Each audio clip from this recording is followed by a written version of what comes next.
ওজন প্রায় 33 মণ, লম্বায় 11 ফুট আর উচ্চতায় 6 ফুট 2 ইঞ্চি, প্রায় 15 লাখ টাকা মূল্যের বিশাল আকৃতির ষাঁড় এবার শেরপুরের নালিতাবাড়ির কোরবানির হাটে আলোচনার কেন্দ্রবিন্দুতে। নাম তার বাংলার ডন।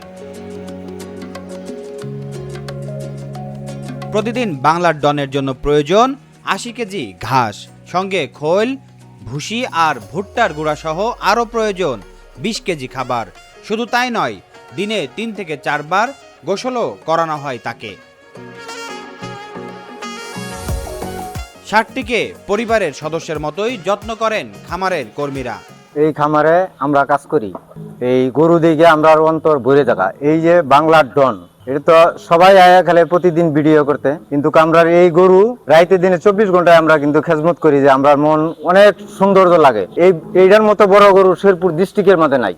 এর নাম তো হয়েছে বাংলার ডন। আসন্ন ঈদুল আজহাকে সামনে রেখে এখন শেরপুর জুড়ে একটাই আলোচনা, বিশাল দেহ আর শান্ত স্বভাবের বাংলার ডন। Aminul Islam, Asian television.